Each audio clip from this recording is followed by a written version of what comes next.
Hai, Assalamualaikum. Selamat pagi para penonton Malaysia hari ini. Anda sedang menonton rancangan ini bersama kita berdua. Saya Sofia Nur Solihatul bersama dengan Fazli Fuad. Ya, betul. Saya. Apa khabar Sofia hari ini? Sihat, Alhamdulillah. Alhamdulillah. Saya pun Alhamdulillah sihat. Kalau anda lihat, kami berpakaian terang macam ni sebagai tanda untuk kita nak menggalakkan anda semua buka mata luas.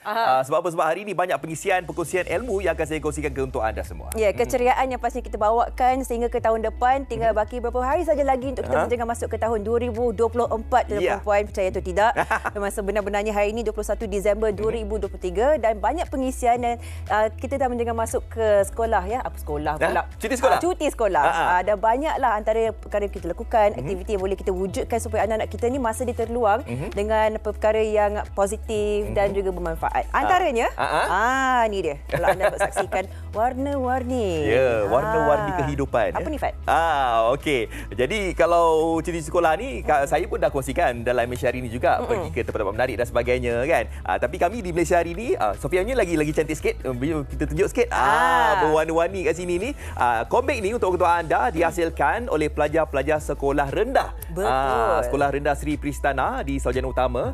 Jadi kalau kita lihat kat sini, komik yang dihasilkan ni bukan sahaja mereka ini pandai melukis, malahan mereka ini pandai untuk nak membuat cerita-cerita lah di sebalik komik ini. Betul. Jadi anak-anak yang cukup berbakat ini akan kita bawakan sebentar saja lagi bagaimana mereka tercetusnya idea ini yang boleh diterbitkan satu buku ya.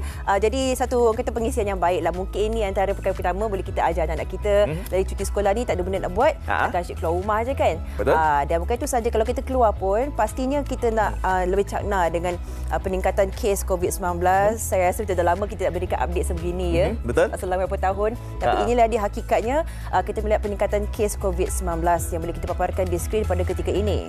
Kalau kita lihat dekat sini, ianya dikeluarkan daripada pihak KKM, Kementerian Kesihatan Malaysia, untuk pengurusan kes positif COVID-19 di mana tempoh untuk HSO ataupun kuarantin selama 5 hari dari tarikh bermula. Okey, dan untuk anda yang mana mungkin terkena jangkitan COVID-19 dan sebagainya, anda harus untuk meletakkan status anda di aplikasi MySejahtera. Ya, pastinya di sini tidak bergejala dan bergejala, ada cara pengasanannya ataupun cara pengendaliannya. Bagi tidak bergejala, tiada kuarantin, tiada keperluan untuk pengesanan COVID-19. Tapi kalau anda bergejala, digalakkan untuk kuarantin kendiri dan digalakkan melakukan ujian RT-KAG kendiri pada hari gejala bermula dan juga hari ketiga.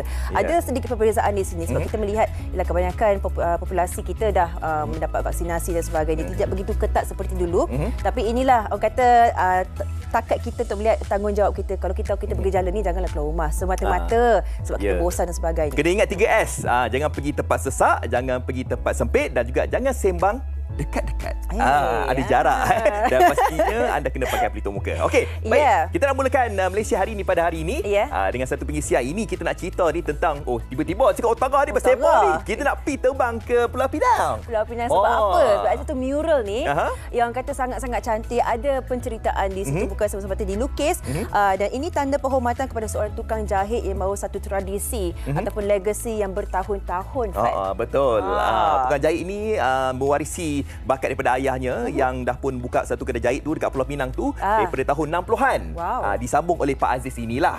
Jadi sebagai tanda penghargaan Pak Aziz ni, Vincent, pelukis yang terkenal dekat Pulau Pinang, membuat lukisan mural untuk menghargailah Pak Aziz kita ini. Okey, jadi untuk itu terus saja kita ingin bersama dengan Vincent Pang, pelukis mural itu, dan juga Cik Abdul Aziz Muhammad Husin, tukang jahit terkenal di Pulau Pinang. Selamat pagi. Selamat pagi semua. Selamat pagi. Wow, kedua-dua berada di sini. Mungkin boleh kongsikan, kita tanyalah Cik Abdul Aziz dulu. Bagaimana perasaannya? Wajah terpampang di sebuah dinding, Cik Aziz. Ya, Assalamualaikum. Salam. Nama saya Abdul Aziz. Saya rasa gembira lah. Dan seronok juga. Satu daripada sebab banyak orang main ambil gambar.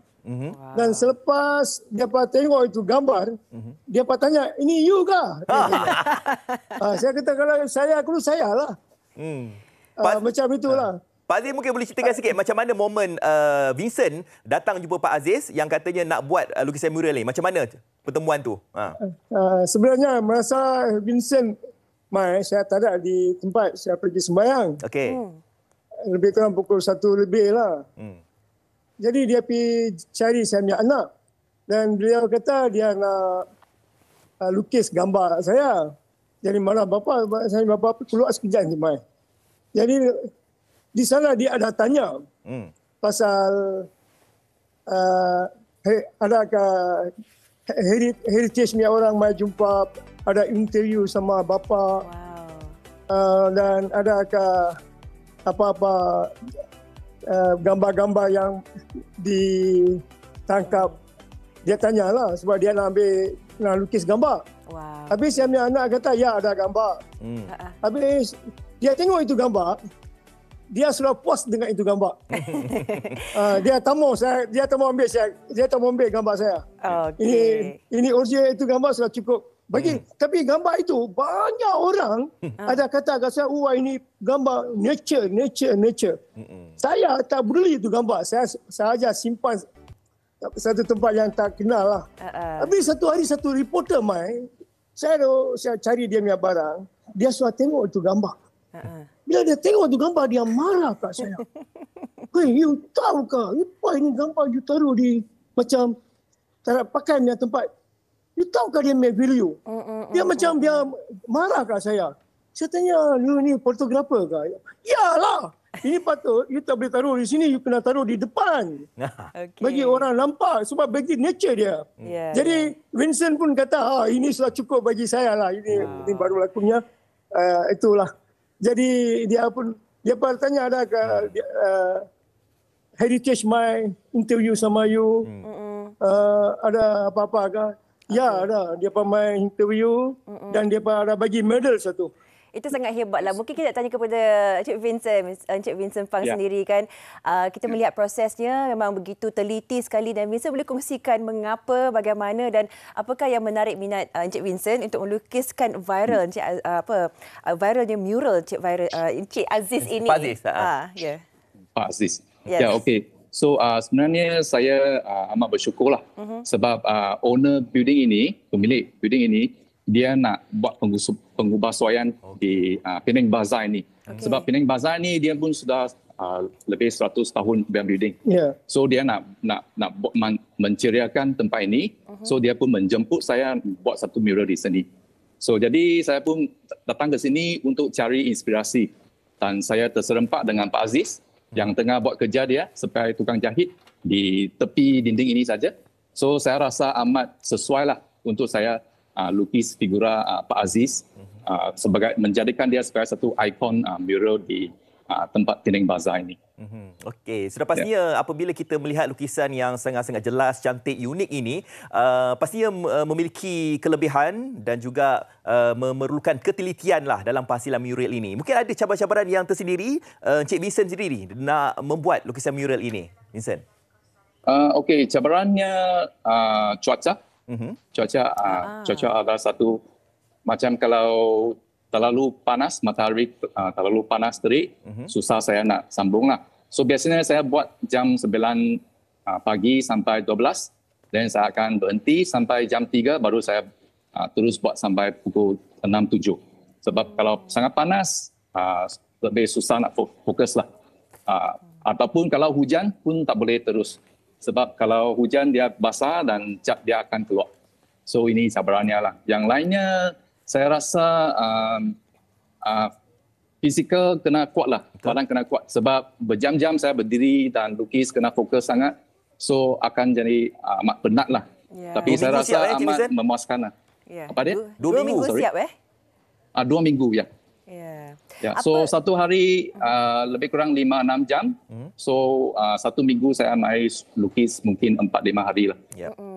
Okey, akhir sekali apa yang Vincent harapkan bila orang melihat mural ini, merasakan dah jumpa Pak Aziz dan nampak mural ini, apa yang sebenarnya mesej yang ingin disampaikan oleh Vincent sendiri untuk orang awam supaya lebih menghargai legasi atau tradisi yang berada di Pulau Pinang? Saya rasa mural ini yang mesej saya nak bawa ialah ini adalah satu warisan, satu heritage. Sebab macam tukang jahit yang pakai mesin lama, yang old fashion, brand Singer dia hitam, ini kurang dilihatlah pada masa moden ini. Dan mungkin berpuluh-puluh tahun nanti, mungkin akan diganti sepenuhnya dengan mesin atau AI. So saya rasa penting saya yang menggambarkan pekerjaan tradisi ini boleh dihayati oleh kalangan rakyat yang ramai dan saya rasa ini warisan yang patut dihargai oleh semua orang. Betul, kita harus kekalkan warisan ini. Okey, yang terakhir sekali Pak Aziz. Okey, apa kata-kata Pak Aziz untuk Vincent dan juga mungkin untuk penonton Malaysia hari ini agar mereka bukan saja dapat melihat mural wajah Pak Aziz yang ada dekat dinding tu tapi boleh dapatkan perkhidmatan Pak Aziz. Silakan. Buka. Sebenarnya saya amat seronoklah. Tapi banyak pengalaman-pengalaman baru saya dapat selepas gambar inilah. Sebab selepas mereka tengok gambar ini, dia tengok saya, Pakcik ke ini? Saya kata, kalau saya lah. Jadi Pakcik, saya mau ambil gambar dengan Pakcik boleh ke? Boleh. Tapi bila saya pakai, dia minta cermin mata dengan tali tape sekali. Tali tape, itu pun kena pakai sekali. Wow. Seperti yang ada dalam gambar. Nampak mirip. Macam mau nampak original. Tapi banyak orang cakap macam-macam lah. Ada orang kata, ini duplikat. Original kat sini. Sebab saya rojek kan. Ya. Mereka tengok gambar ini, lepas mereka tengok saya, dia pun main rombongan kan. Dengan rombongan pun ada, personal pun ada, dia semua banyak ambil gambar kan. Nanti kita boleh pergilah jumpa Pak Aziz dan juga boleh kita pergi dekat Bazar Pulau Pinang nanti. Kalau Sofia dengan cerita dia nak jahit juga baju-baju, boleh jumpa Pak Aziz. Tapi kebanyakan saya buat alteration lah. Okey, baik. Terima kasih. Saya nak cakap tahniah Pak Aziz. Pak Aziz juga pernah menerima anugerah Georgetown Heritage sebagai tukang jahit tradisional pada tahun 2017. Tahniah Pak Aziz. Kita ucapkan. Saya ingat 2 tahun sudah itu. Okey, baik. Dan juga tanya kita ucapkan kepada Vincent juga kerana berjaya menghasilkan satu seni yang betul-betul meletakkan kata tradisi dan legasi ini untuk dipapar bukan sahaja kepada orang Pulau Pinang tapi orang seluruh dunia dan juga seluruh Malaysia juga. Tanya diucapkan atas usaha yang hebat ini. Terima kasih Vincent dan juga terima kasih Pak Aziz. Terima kasih banyak. Lepas ni kita makan sekandak dah. Okey. Bye-bye. Bye-bye. Ya, seronok Pak Aziz kan dia mungkin dihargailah dengan tugasnya dan diberikan orang kata satu diangkatlah dalam mata orang ramai dan sebagainya. Banyak pengisi yang kita bawa ke lepas ni. Dan lepas ni kita nak bawakan untuk anda, kita ada seorang bahagian polis ni nak bercakap tentang CCTV dan juga dashcam. Jadi anda jangan ke mana-mana.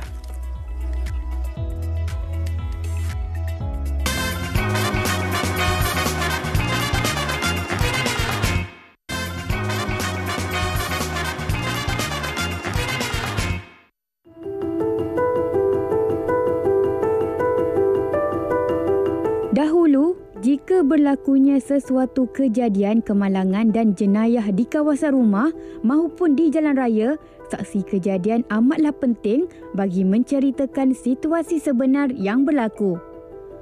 Tetapi kini, dengan peredaran masa dan teknologi, wujud dashcam atau papan pemuka yang dipasang di kereta maupun motor atau kenderaan lain yang boleh merakam pergerakan yang berlaku. Rakaman ini boleh dijadikan bahan bukti jika berlakunya jenayah, kemalangan jalan raya dan sebagainya. Ada juga yang memasang CCTV di kediaman bagi mengelakkan kejadian kes pecah rumah, bunuh dan culik. Ternyata kedua-dua teknologi ini amat penting. Seperti kes kehilangan dan kematian Zain Ryan, rakaman video kamera papan pemuka atau dashcam kenderaan yang diletak di parkir telah menjadi salah satu bahan bukti kepada kes itu.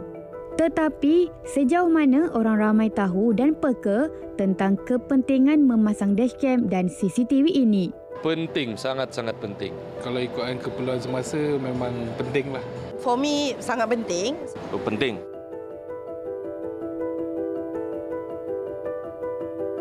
Sebagai buktilah untuk kalau ada apa-apa yang berlaku, perkara yang tak diingini berlaku. So, it will help a lot lah macam tu. Dia boleh tolong dalam pelbagai aspek lah. Dia tak banyak, tak sikit tak banyak, dia menolong lah. Sebagai bahan bukti apa jadi kan.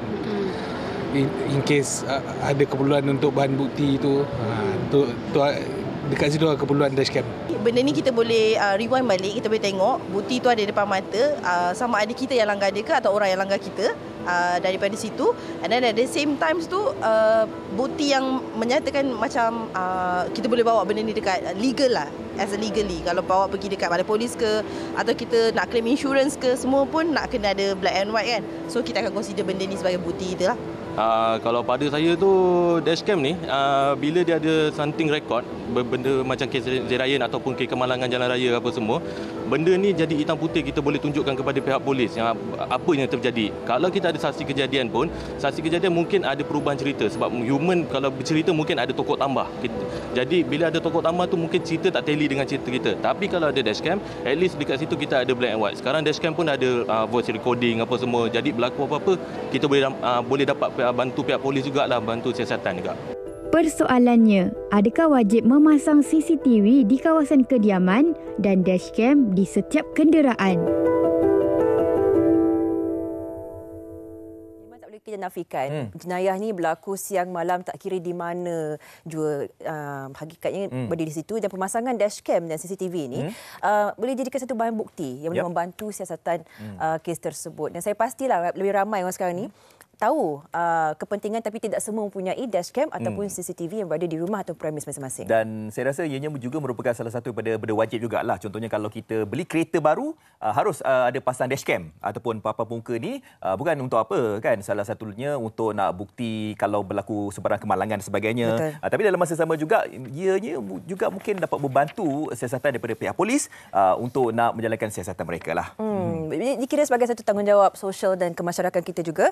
Dan bagaimana kita ingin tahu cara bukti ini digunakan untuk siasatan jenayah. Kita terus bersama dengan ASP Latifah Abdul Aziz, juru analisis kanan siasatan audio video Makmal Forensik PDRM. Assalamualaikum Puan. Waalaikumsalam. Puan ada di sini berkongsi dengan kita bagaimana analisa video audio daripada rakaman CCTV dan dashcam ni boleh membantu. Mungkin Puan boleh mulakan dengan mukadimah ni dulu. Apa yang perlu kita tahu? Okey, bila kita sebut pasal rakaman video daripada kamera CCTV dan juga kamera dashcam, kita sedia maklum bahawa rakaman daripada kamera CCTV ataupun dashcam ni kita panggil sebagai saksi bisu di tempat kejadian, silent witness. So rakaman yang dikeluarkan daripada kamera CCTV sangat membantu dalam siasatan yang dijalankan oleh pihak polis, kerana kita sebagai manusia kita tak selalunya ada di tempat tersebut. Jadi saksi inilah yang akan membuktikan satu-satu kejadian tu berlaku dan kejadian tu boleh dijadikan sebagai bahan bukti selepas kejadian tersebut berlakulah. Dan saya rasa sekarang masyarakat di Malaysia sudah mula ada awareness tentang kamera CCTV dan juga dashcam, dan kita tengok rata-rata sekarang ni di rumah-rumah, premis-premis perniagaan dan juga kenderaan, ramai orang dah mula pasang kamera CCTV. Ramai orang dah mula juga memasang kamera dashcam pada kenderaan sendiri. Saya rasa ini adalah satu permulaan yang bagus. Dan secara tidak langsung ianya membantu pihak polis untuk mendapatkan rakaman-rakaman tersebut dijadikan sebagai bukti. Tapi dari segi mungkin kita percaya yang kita ada sumber daripada CCTV, dashcam dan sebagainya. Betul. Tapi dari segi teknikal mungkin kita kurang aware tentang perkara ini. Kita tak faham kan. Jadi dari segi teknikal daripada pihak PDRM sendiri untuk nak mengesan pergerakan jenayah tersebut. Jadi bagaimana Puan boleh terangkan? Okey, dari pihak forensik, sehingga ke hari ini saya boleh katakan rakaman CCTV ataupun rakaman dashcam yang kami terima masih lagi dalam kualiti yang rendah. Masih ada lah rakaman yang kami terima tu. Saya rasa walaupun masyarakat kita ada awareness tentang penggunaan kamera CCTV ni, tapi awareness tentang menggunakan kamera CCTV yang berkualiti tinggi tu masih belum banyak. Sebab yalah, macam orang fikir okey, kita ada kamera CCTV di rumah untuk memantau, yes, itu dah mencukupi. Sedangkan kita perlu satu rakaman yang berkualiti tinggi, yang terang dan jelas untuk memaparkan satu-satu kejadian ataupun subjek dalam rakaman tu, supaya benda tu nanti boleh dijadikan sebagai buktilah, pembuktian dalam siasatan polis. Dari segi teknikalnya, kamera CCTV ni kita tahu ada bermacam-macam jenis dari segi resolusi dan juga saya rasa ini dia punya perbezaan dia dari segi harga lah. Orang cakap beli yang murah janji ada. Tak, sebenarnya ada juga dalam harga yang rendah tapi memberikan satu kualiti yang bagus. So saya rasa orang kena aware berkaitan dengan resolusi. Sebab dia kamera CCTV dia macam kita tengok TV. Dia ada yang TV standard definition, ada yang high definition, sama juga dengan kamera CCTV. So dia ada high definition yang resolution dia dalam 1920 pixel darab 1080 pixel. That one is the best lah. Yang ke atas dan ke atas sampai ke 4K. Kita menyentuh tentang mengenal pasti suspek dan sebagainya, pergerakan. Jadi mungkin Puan sendiri nak kongsikan sekiranya berlaku satu kes dan ada kata rakaman CCTV, rakaman dashcam dan sebagainya. Apakah antara proses yang dilalui oleh makmal ataupun jabatan Puan sendiri untuk melakukan proses siasatan berdasarkan bukti tersebut, Puan? Okey, sebagai juruanalisis di Makmal Forensik PDRM, kami menjalankan analisis itu berpandukan kepada permohonan dari pegawai penyiasat. Sebab sebagai juruanalisis kami tidak terdedah secara langsung dengan kes tersebut dan juruanalisis tidak mengetahui keseluruhan cerita berkaitan dengan kes tu. Jadi sumber ataupun info berkenaan dengan kes, berkenaan dengan individu yang dikendaki dalam rakaman tu perlu disalurkan oleh pegawai penyiasat secara detail. Sebagai contoh, pegawai penyiasat dah tengok dulu rakaman tu dan dia tengok pada minit ke berapa, okey, ada satu individu yang dikehendaki. Jadi info-info tu dia perlu berikan secara jelas kepada pegawai penyiasat. Macam dia kata pada minit ke 10 satu saat ada nampak satu individu mencurigakan yang memakai baju warna putih berseluar biru. That one is yang sangat-sangat penting lah, info macam tu. Apabila jawapan Puan ini mengingatkan saya terhadap ada beberapa kes di mana mereka mengatakan bahawa terdapat suntingan-suntingan video daripada CCTV dan sebagainya untuk mengelakkan daripada disabitkan kesalahan-kesalahan tertentu. Jadi bagaimana pihak Puan untuk nak meneliti tentang kandungan CCTV atau dashcam itu? Okey, satu-satu rakaman video ni, sebenarnya video ni orang ingat satu rakaman berkaitan dengan objek yang bergerak. Sebenarnya video ni secara amnya kita tahu dia adalah daripada rantaian gambar-gambar yang disusun dan dimainkan mengikut satu time dan dia secara sequence dia akan menghasilkan satu video. Dia macam dulu-dulu kita tengok flipbook kan. So yang orang melukis setiap satu helaian dan dia mainkan, kita nampak dia macam bergerak. Itu juga yang terjadi dalam video. Cuma sekarang dia dalam digitalize. So bila kita nak mencari satu-satu video yang orang kata ada superimpose ataupun ada pengubahsuaian, kita akan pergi balik kepada setiap frame per second dalam video tersebut dan kita akan mencari sekiranya ada tak mana-mana frame yang telah diedit. Sebab kalau telah diedit, setiap frame tu akan nampak perbezaan dia. Sebab kan ada yang video kemalangan, Sofia, yang kita bila dah viral, kita salahkan bandu tu. Tapi kita tak tengok keseluruhan daripada rakaman itu, bukan salah bandu itu kan. Betul. Jadi kena lihat pelbagai aspek jugalah kan. Ya, betul. Sebab tu macam kamera CCTV ataupun kamera dashcam sekarang ni ramai orang dah mula menggunakan. Jadi dalam satu-satu siasatan tu kita tak boleh bergantung pada satu rakaman sahaja. Kita perlu mengumpul daripada sudut-sudut yang lain juga. Kita melihat begitu banyak aspek yang perlu dianalisis oleh Puan sendiri kan. Seperti tadi ada melihat orang kata contoh resolusinya juga memain peranan. Dan sekiranya kita melihat antara video-video tular di media sosial dan sebagainya yang berhubung dengan percakapan, bagaimana pihak Puan sendiri memastikan Puan mendapat satu video yang penuh, bukti yang penuh supaya sebelum dianalisis tu memastikan itu bukti yang sebenarnya sahih dan kukuh untuk diperlihatkan? Hubungan di antara juruanalisis dengan pegawai penyiasat kena baiklah. Kena baik. Jadi info semua kena ada. Yes, betul. Kalau macam info tu tak mencukupi, pihak juruanalisis akan menghubungi pegawai penyiasat untuk dapatkan lebih lagi info berkaitan kes yang disiasat. Dan macam tadi ada cakap berkaitan dengan audio. Sekarang ni memang ada rakaman CCTV yang boleh merakam suara. Sebenarnya di maklumat forensik juga kami ada juga membuat analisis perbandingan suara untuk mengenal pasti identiti yang bercakap. Jadi penting juga dashcam tu perlu ada suara. Betul. Kan. Dia boleh setting sebenarnya kan. Betul. Ada orang tak pandai setting, kena tengok kat setting tu nak buka suara ke, date, time dan sebagainya. Perlu ada setting kat situ. Okey, dari segi saranan pihak Puan sendiri dalam pemasangan CCTV dan juga dashcam ni, nak letak dekat mana saranan tu? Kadang ada kita setakat kata orang tu ada dashcam, ada CCTV cukup, tapi tak tahu nak letak tu tempat yang sesuai. Okey. Saya sentuh sikit. Satu, macam tadi saya cakap, yang sangat-sangat diperlukan adalah satu kamera yang high quality, yang high definition, dan positioning juga sangat penting. Sebab kadang-kadang sebagai pengguna, orang yang baru nak pasang, diorang tak tahu jenis kamera yang macam mana yang sesuai diletakkan dalam satu-satu kawasan tu. Pada saya, syarikat pengeluar kamera CCTV, diorang lebih mempunyai pengalaman. Dan mereka boleh bagi pandangan dan juga nasihat area yang macam mana sesuai kamera jenis macam mana. Maksudnya kalau macam nak letak dekat shielding atas, betul-betul atas, kadang-kadang ada letak jenis bullet camera. Sedangkan jenis kamera macam tu sesuai diletak pada sudut sebab dia punya titik fokus dia sikit. Jadi bila letak di atas, orang lalu kat bawah, so hanya nampak bahagian atas kepala. Jadi macam shielding ni dia lebih kepada jenis dome, jenis fish eye yang akan memberikan gambaran 3D. So positioning pada saya sebelum sebagai pengguna lah, sebelum memasang satu-satu kamera CCTV tu, buat demonstrasi dulu.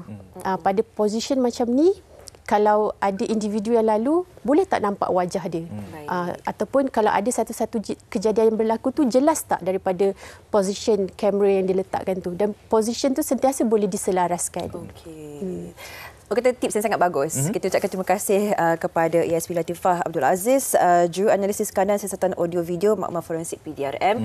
Dan semestinya apa yang dikatakan di sini, bila kita membeli CCTV atau dashcam itu, ada juga kata servis pemasangan. Mungkin sedikit extra charge dekat situ, tetapi kata kita memastikan pakar yang memasangkan supaya nanti bila kita perlukan bukti itu, dan kalau anda terbabit dalam apa-apa dua kes sekalipun, anda punya bukti tersendiri dan orang kata video yang boleh diguna pakai. Ya, kalau anda yang masih lagi belum ada CCTV, dashcam, pergilah ke kedai untuk anda cari kamera tersebut dan jangan risau sebab jangan kita ingat bahawa yang murah tu tak ada kualiti. Dan silap Puan dia kata walaupun murah ada full HD juga dan kalau anda yang memandu P-hailing dan sebagainya disarankan untuk ada kamera bukan saja depan belakang malahan ke dalam pun kena ada juga. Tu bukti macam yang Puan katakan tadi tu lah, bukti senyap. Bukti senyap. Betul-betul. Bisu-bisu. Saksi bisu. Kita cakap terima kasih Puan memberikan pencerahan, semoga memberikan inspirasi untuk kita semua. Ada orang kata alat ini yang boleh membantu kita satu hari nanti. Okey, kita berehat sikit. Lepas ni kita nak bercakap tentang bakat melukis komik. Kalau anda nak tengok Sofia lukis komik, kejap lagi di Malaysia hari ini.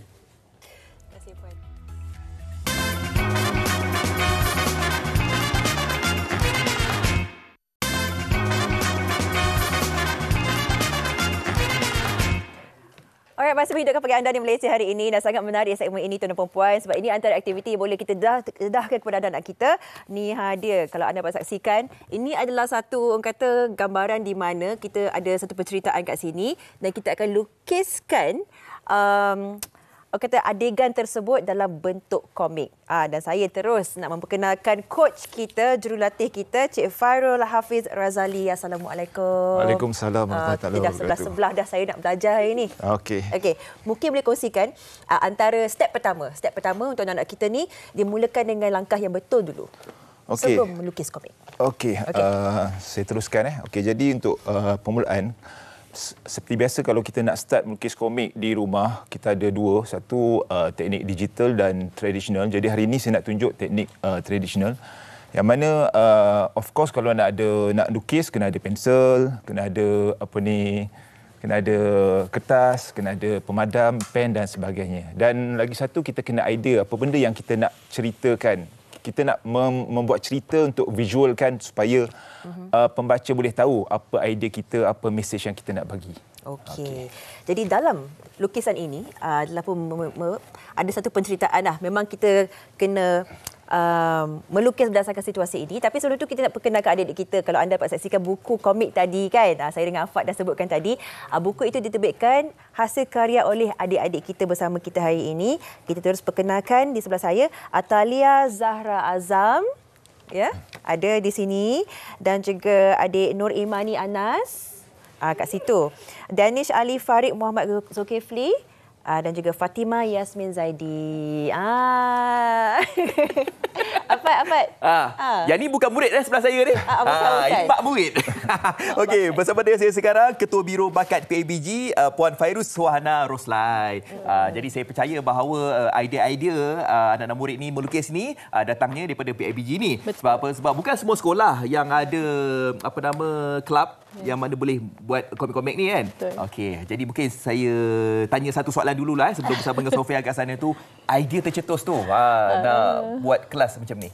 Actually kelas bakat ni kita buat kita start pada tahun 2018. Okey. IK Medium ni kita buat untuk anak-anak menengahkan bakat mereka lah. Selain pada komik, kita ada kelas bakat ukulele, teater, pengucapan awam, gitar, macam lagi lah.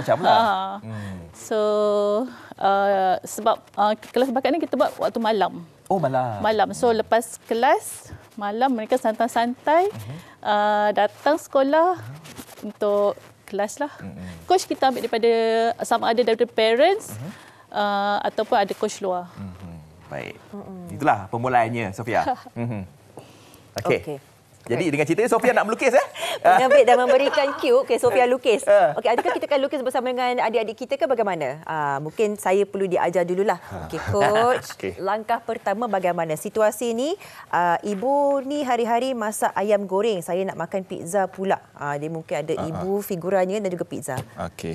Okey, kalau kita tengok di sini ada dua situasi. Situasi pertama adalah berkenaan satu family yang agak mewah sikit, jadi anak dia makan memilih. Jadi hari tu dia beritahu kat mak dia tak nak ayam, dia nak pizza. Jadi mak dia kata dia tak dapat gaji lagi. Jadi kita kena rakamkan situasi tu macam mana. Baik. Okey, jadi first yang kita kena tahu bila ada dua dialog, biasanya dia akan melibatkan dua watak. Jadi kita kena berimajinasi macam mana kita nak buat dua watak. Satu watak anak dan satu lagi watak ibu di situasi yang pertama lah. Baik. Okey, jadi seterusnya kita ambil pensel. Pensel ni adalah satu alat yang kita buat lakaran. Seperti biasa kalau saya ajar anak-anak yang ni, kita akan buat bentuk dulu. Sebab apa-apa pun bila kita nak buat, kita akan buat bentuk terlebih dahulu untuk menggambarkan situasi. Sama ada bentuk tu dia punya pandangan sisi ataupun pandangan depan. Jadi saya mengambil langkah yang seterusnya untuk buat pandangan daripada sisi lah. Sisi sebab dia nak menghadap, nak facing anak dia dalam bercakap kan. Jadi macam tu. Okey, bila kita dah buat bulat, Cik Sofia boleh buat bulat dulu. Okey, bulat gambarkan kepala, lepas tu buat di bahagian di leher. Dan seterusnya buat bahagian badan agak separuh lah sehingga ke bahagian lengan. Baik. Okey, lepas tu buat garisan mata. Ada garisan mata? Garisan mata, line mata hingga ke telinga. Okey. Dan seterusnya kita pergi ke bawah sikit untuk garisan hidung sebagai tanda. Okey. Dan seterusnya bahagian mulut. Jadi setiap bahagiannya kena ada penandaan dulu ya, bukan freehand kita lukis macam tu saja, coach. Dia sebenarnya kalau lebih orang kata lebih untuk dia punya dia lebih macam inilah. Kalau kita nak buat rumah, kita kena buat plan. Sebab takut nanti rumah tu roboh. Jadi kalau kita nak lukis pun kita kena buat plan dia dulu. Sebab kalau kita boleh lukis terus tapi takut nanti benda tu jadi tak berapa, dia punya komposisi dia tak berapa elok lah. Lebih kurang. Baik, sementara saya dengan coach, saya mengikut langkah coach ni, Pak boleh melihat yang ada kita ni lah. Kalau kita tengok dekat sini, situasi yang Sofia buat di sana sama saja seperti mana yang adik-adik kita ni buat. Dan adik-adik kita ni sebelum datang dekat MHI ni dia dah buatlah lakaran kan menggunakan pensel sahaja. Jadi sekarang ini adik-adik kita ni nak mencantikkan lagi seni karya adik-adik kita ni. Kalau kita lihat dekat sini, ini baru 4 orang student student. Okey, keseluruhannya ada berapa orang pelajar yang masuki ke kelab ni? Kalau kelab komik kita ada 50 pelajar. 50 pelajar. Yes, kita bahagikan pada 3 kelas. Kelas beginner, intermediate dan advanced. Oh, okey. Jadi adakah setiap pengkhususan kelas itu bergantung kepada umur mereka ke atau bagaimana? Tidak. Actually modul sama. Cuma pendekatan latihan tu berbeza mengikut kelas-kelas tu lah. Macam advance lebih tough and padat, beginner lebih ringan dan mudah. Okey, macam adik Danish kita ni, dia kelas apa ya? Adik Danish? Dia kelas Ejen Ali? Oh, dia okey, kita beginner kita panggil kelas Upin Ipin. Intermediate kita panggil kelas Bobo Boy. Untuk advance kita panggil kelas Ejen Ali. Oh, okeynya. Advance lah awak. Sambil lukislah. Dia baru suka tengok muka saya rasanya. Okey, jadi adik Danish dah berapa lama dah buat lukisan ni? Berapa tahun?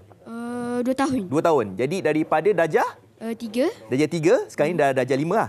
Darjah 4. Darjah 4. Okey. Jadi masa mula-mula masuk kelas ni, siapa yang bagi galakan? Adik Danish nak masuk ke ataupun mak yang suruh ke atau bagaimana?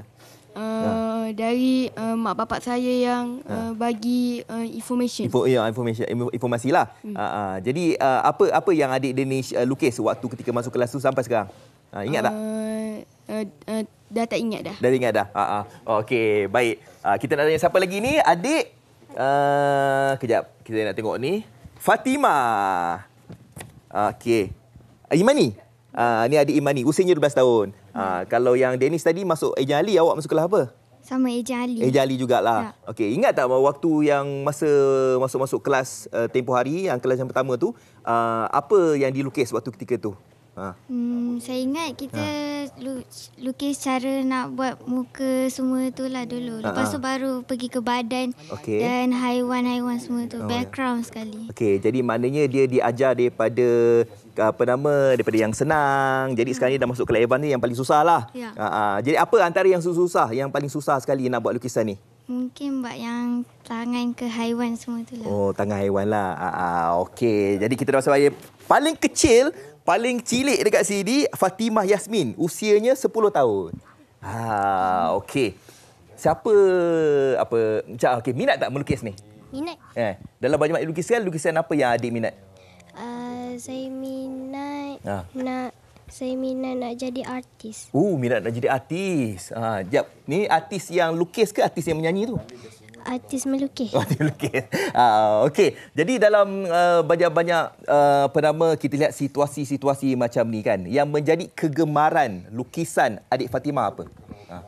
Kegemaran. Yang lukisan yang macam mana? Macam tadi adik kat ujung sana tu dia kata yang paling susah nak buat haiwan, kaki apa semua. Macam awak? Yang paling senang? Paling senang bagi saya rambut. Buat rambut paling senang lah. Okey. Sana pula. Sana pula. Saya tengok ramai-ramai ni dia yang kidal. Orang cakap yang kidal ni dia mempunyai bakat yang tersendiri. Okey. Nama adik ni Atalia. Atalia usianya 11 tahun. 11 tahun. Okey. Jadi adik Atalia berapa tahun dah buat lukisan atau masuk kelas ni? Saya start masuk kelas ni je beberapa minggu lepas. Okey. Lepas tu saya lukis dalam 6 tahun. Adik memang mempunyai bakat dalam lukisan ke atau baru masuk kelas ni baru nak belajar ke atau bagaimana? Memang ada bakat lah. Ada sesiapa ke yang bagi galakan supaya adik masuk kelas ni ke? Tak tahu. Okey, jadi ketika cuti sekolah ni apa pengisian yang adik buat? Saya lukis favourite karakter saya. Okey. Tunjukkan apa favourite karakter awak? Larry, Barry, Cooper General, Mary dengan Pokemon Doodles lah. Nampak tak? Macam-macam adik kita ni, dia ada bakat tersendiri. Tapi nak tanya kat adik Sofia ni. Saya. Berapa tahun dah? Abang Afat. Berapa tahun dah? Tak payah pakai mic lah. Berapa tahun dah mula belajar ni? Dalam masa berapa tahun saya rasa 5 minit je. 5 minit je? Kita dapat lihat, saksikan dekat sini wajah lukisan Sofia dalam masa 5 minit. Tapi dalam ramai-ramai ni Sofia memang mempunyai bakat lah. Kita tengok lukisannya. Hasilnya. Okey, ini apa yang coach nak buat ajar? Kita kena buat lakaran ini dan kena ada basicnya. Kalau anda dapat lihat garisan di muka dan sebagainya, itu adalah asas. Dan kita dah lukis figura ibu dan juga seorang anak yang kata kelaparan lah ya. Yang sedang beremosi sikit. Okey, berbanding dengan saya punya, tengok coach punya boleh? Tengok coach punya. Dalam masa 5 minit. Okey, ini coach punya. Kita zoom kan. Oi, lebih kurang Sofia ya. Okey kan. Okey.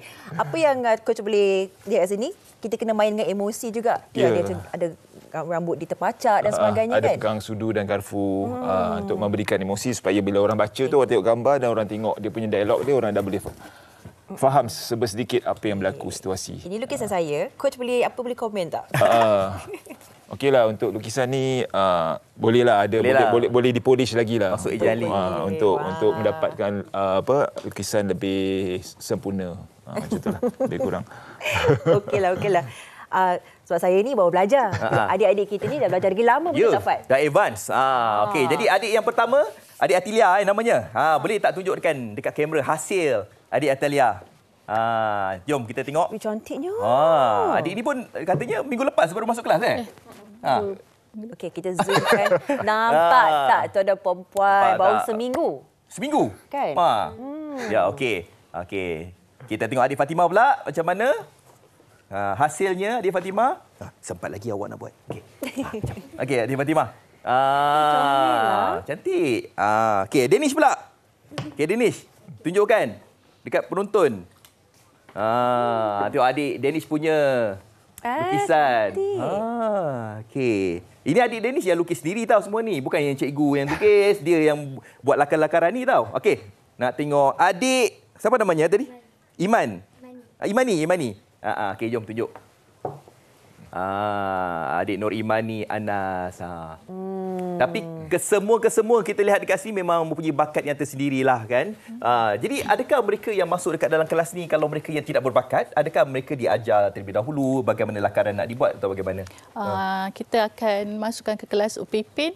Kelas Upipin? Yes, kelas Upipin itu kelas beginner lah. Untuk coach ajar dia punya sutro ajar ke. Betul coach? Yalah, di kelas lah. Okey, kalau kita lihat dekat sini coach dan juga puan, ini antara komik yang telah pun terhasil. Dekat depan coach tu pun ada komik yang dihasilkan oleh pelajar ke atau bagaimana? Yang ni saya punya sendiri. Coach boleh kita bawakan ke situ. Kita bawa ke bahagian kita tengah tunjukkan.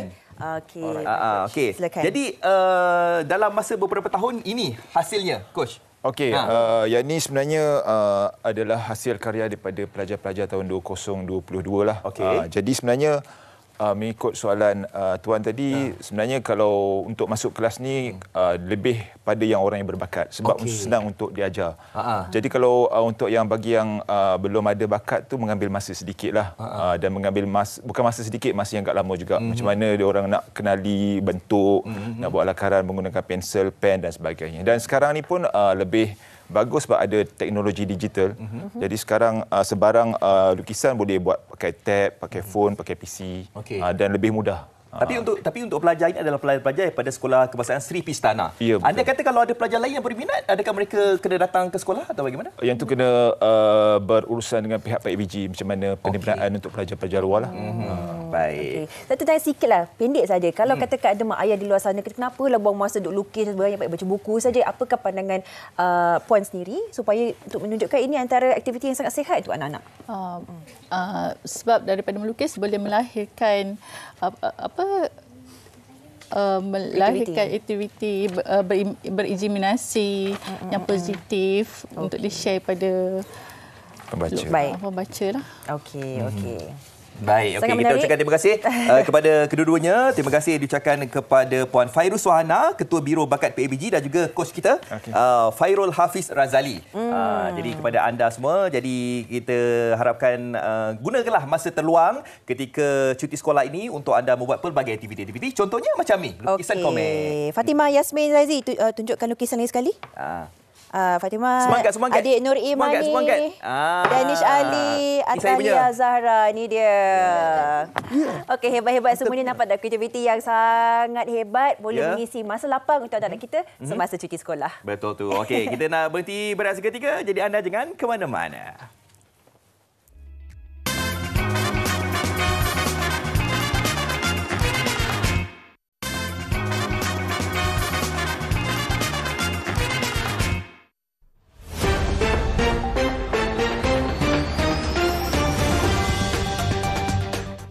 Pada 18 Disember lalu, gunung berapi di barat daya Iceland telah meletus mengakibatkan lahar mencurah-curah dari bawah tanah dan asap memenuhi kawasan tersebut. Berdasarkan pakar sismologi dari Iceland, Kristin Jonsdottir menyatakan lahar-lahar yang dimuntahkan tanah itu dianggarkan 200 meter padu sesaat. Pihak polis juga telah mengetatkan kawalan dan meningkatkan tahap berjaga-jaga orang awam sementara kaki tangan kecemasan menilai kawasan gunung berapi itu. Pada 19 Disember lalu, gempa bumi 6.2 magnitude di China telah mengakibatkan lebih 100 orang maut. Bencana alam ini telah menjejaskan beberapa wilayah seperti Shanghai dan Jiangsu. Menurut Pusat Rangkaian Gempa Bumi China, gempa itu berlaku pada 11.59 malam pada kedalaman 10 km. Kini suhu di sekitar gempa di Jiangsu jatuh kira-kira negatif 15 darjah Celsius dan menyukarkan proses menyelamat dilakukan. Mangsa yang terperangkap dalam runtuhan berisiko mengalami hipotermia dan mungkin hanya boleh hidup selama 10 jam jika tidak mengalami kecederaan. Sebuah kelab basikal di Brazil menyambut awal perayaan Krismas di sempadan pantai Copacabana di Rio de Janeiro, Brazil. Keunikan sambutan kali ini, Kiro Mesias yang mengetuai kayuhan basikal mengenakan pakaian seperti Santa Claus dan menggantikan kereta luncur dengan basikal untuk memberi hadiah kepada kanak-kanak. Pengasas dan Presiden kelab basikal tersebut, Rafael Pinheiro Monteiro, berkata sebagai seorang bapa, dia amat memahami perasaan kanak-kanak apabila menerima hadiah. Okey, itu dia rangkuman berita dunia. Okey, kita dah pun sampai ke hujungnya. Diharapkan anda semua dapat pelbagai informasi lah, dan anda yang ada anak-anak boleh cuba tadi lukisan komik di rumah. Sangat-sangat menarik. Dan pasti esok kita bawakan topik mengenai bayaran ansuran guna aplikasi. Selamat atau tidak, apakah kebaikannya, kita akan bincangkan. Ya, okey. Jadi sampai di sini saja. Saya Fazli Fuad. Saya Sofia Nur Solihatun. Anda jaga diri. Ya, pasang CCTV, pasang dashcam untuk keselamatan semua. Assalamualaikum. Pakai pelitup muka. Bye-bye.